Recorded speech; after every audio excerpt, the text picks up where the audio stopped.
El día de hoy vamos a completar algunas de las perspectivas que hemos venido revisando. Estuvimos revisando las constituciones de qué años a qué años, si alguien se acuerda.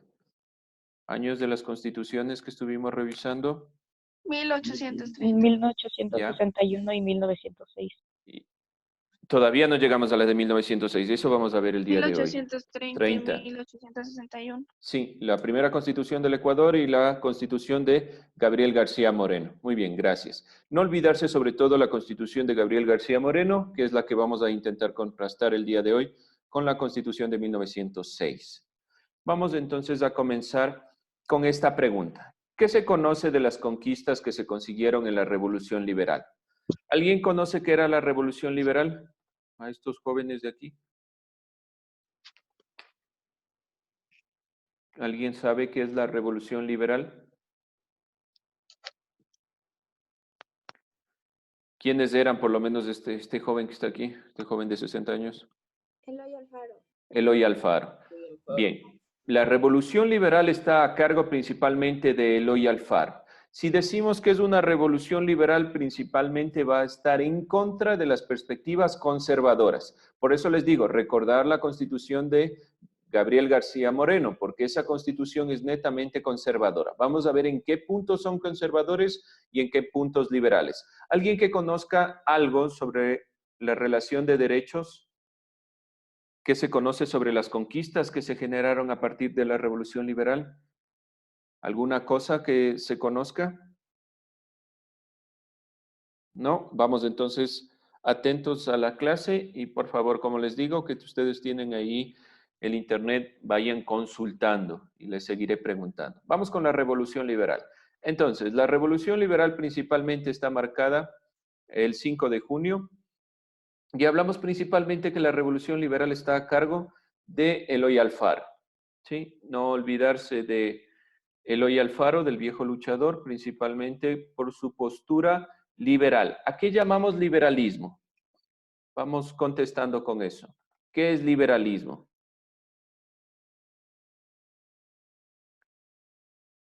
Bueno, voy preguntando entonces individualmente. Ahí tienen la forma de buscar. Mullo, ¿qué es liberalismo?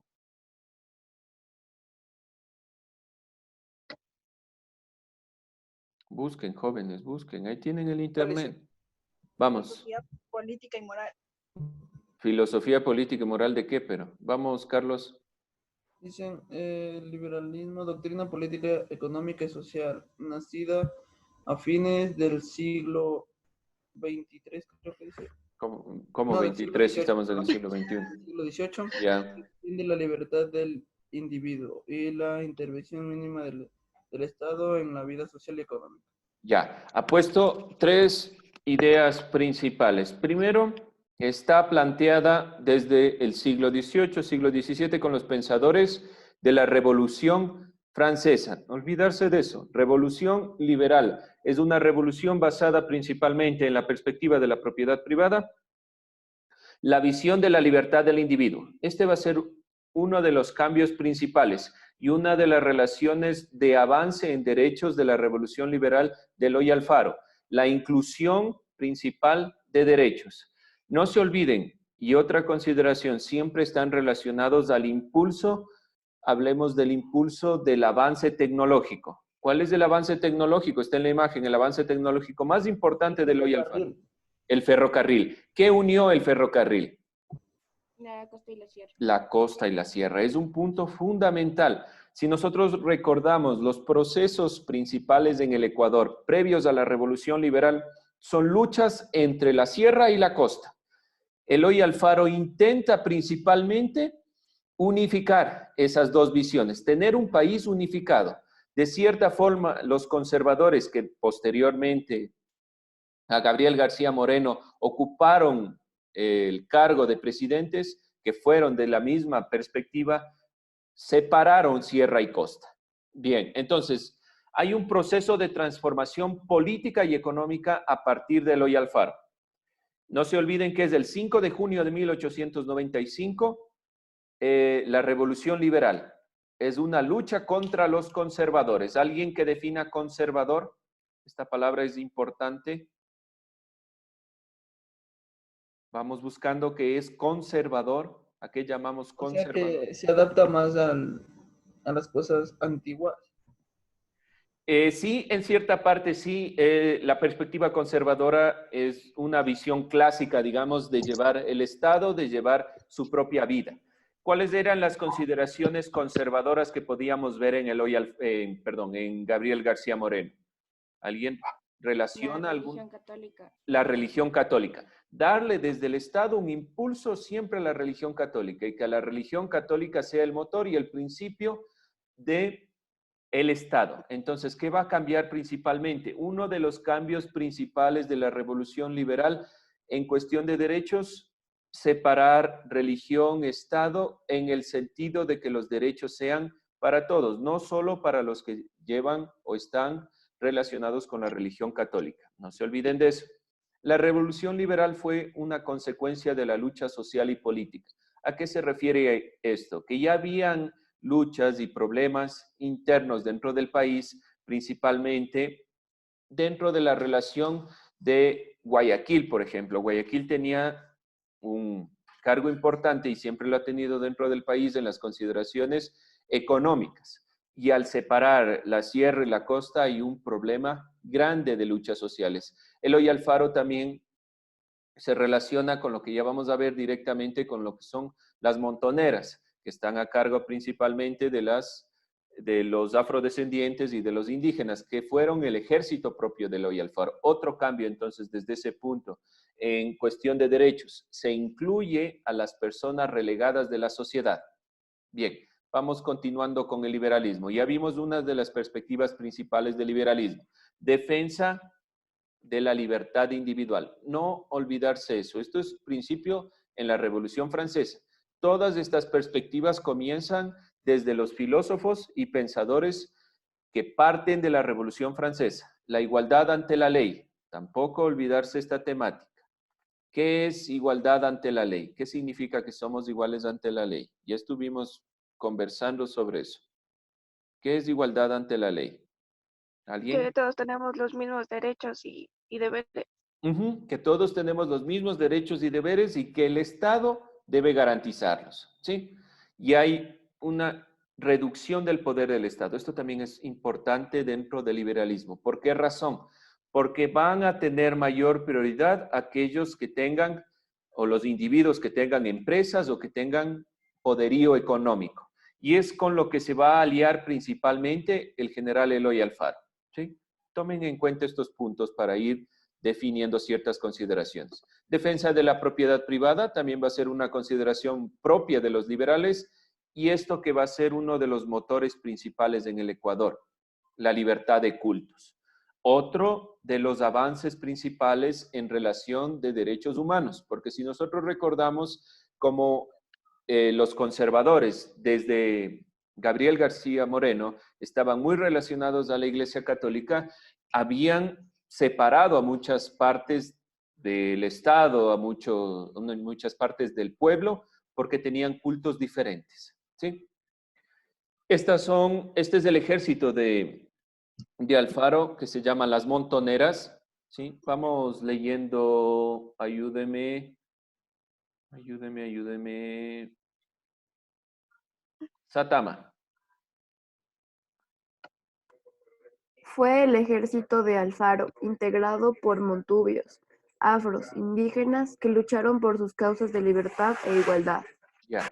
Dos puntos entonces otra vez fundamentales dentro de la inclusión de derechos. Libertad e igualdad. ¿Libertad en qué sentido principalmente? Estuvimos hablando ayer en filosofía de la libertad. Libertad como concepto filosófico. Aquí la libertad es importante en cuanto se puede incluir a todas las personas dentro del Estado. ¿Sí? No se olviden, la igualdad, igualdad de derechos, igualdad ante la ley, los mismos conceptos que estuvimos revisando el día de ayer en filosofía se integran dentro de la perspectiva de la revolución liberal del 5 de junio. ¿Sí? Eloy Alfaro toma estas perspectivas liberales, que son perspectivas y concepciones filosóficas que las hemos venido trabajando y que parten desde la Revolución Francesa, desde los pensadores y filósofos de esas épocas, hablamos del siglo XVIII, que han planteado posturas de cambio, donde la libertad va a ser el fundamento. No se olviden de eso, de los conceptos que hemos venido trabajando, ¿sí? En filosofía. Vamos con la Constitución de 1906 principalmente. Artículo 4 de la Constitución. Vamos, Beltrán, leyendo. A ver, artículo 4. El Ecuador adopta la forma de gobierno republicana representativa y democrática.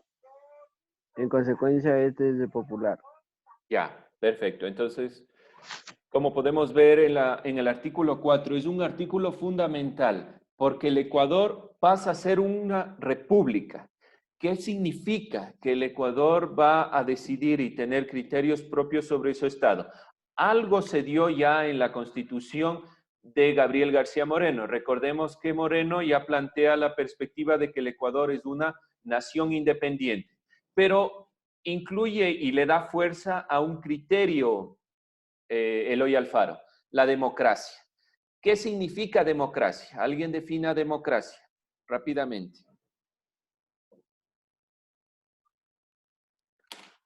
¿Qué es democracia? Barros. La voz del pueblo. Ya, la voz del pueblo. Barros, ¿algo más? Democracia viene de dos palabras, les he dicho varias veces. ¿Qué significa democracia?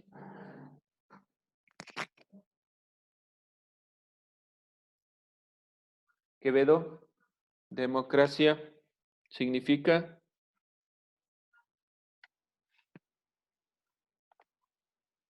Democracia es la libertad que tenemos nosotros para expresar las inconformidades en el Estado. Ya, eso es su derecho a presentarse frente a un Estado gracias a la democracia. Pero desde el concepto griego de democracia, de las dos palabras demos y kratos, significa poder del pueblo.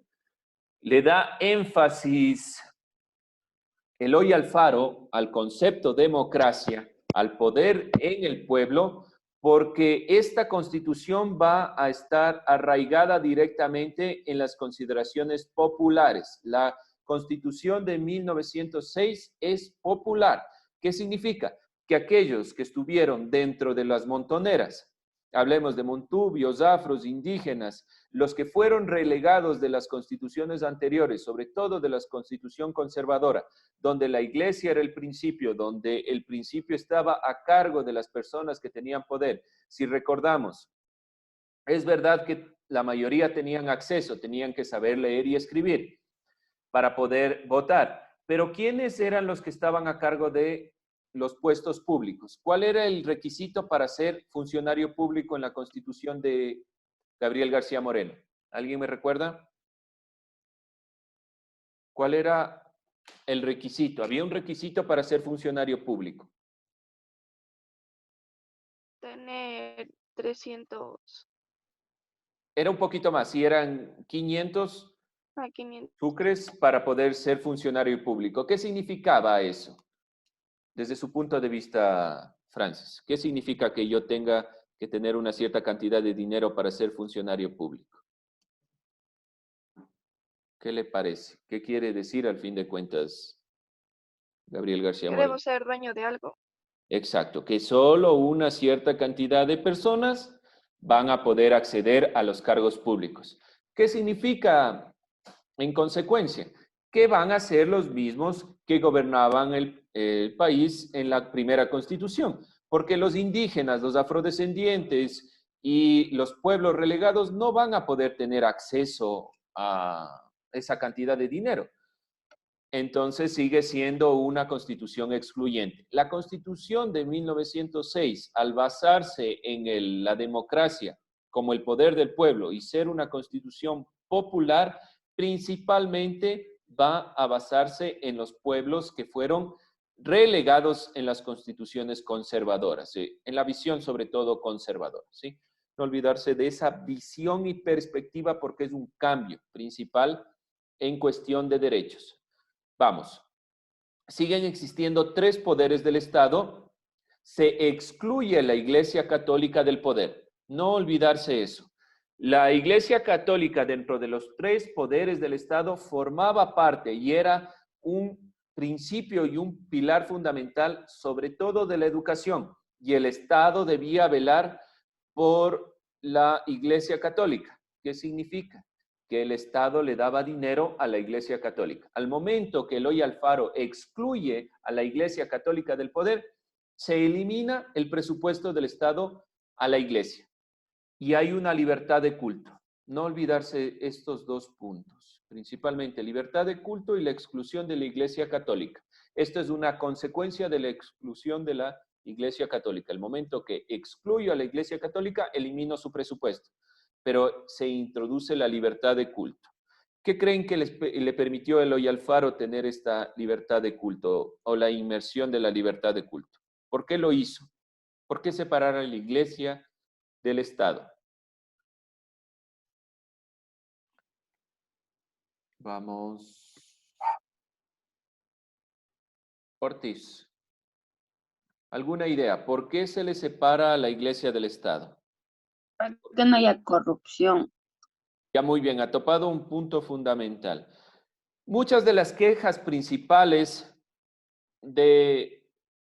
hablemos de los grupos sociales relegados, principalmente montubios, indígenas y demás, se quejan de que sigue existiendo un modelo parecido al modelo de la primera Constitución del Ecuador, parecido a la colonia, donde se sigue teniendo en cuenta la religión católica y esta religión, al estar ligada al Estado, genera ingresos directamente de lo que se paga impuestos o de lo que las personas le dan al Estado, lo que puede generar un cierto punto de corrupción, y la Iglesia Católica ha generado procesos de ingresos económicos fuertes dentro de la Constitución conservadora. Una de las principales críticas, le permite no seguirle dando presupuesto y generar ese presupuesto para otras cosas.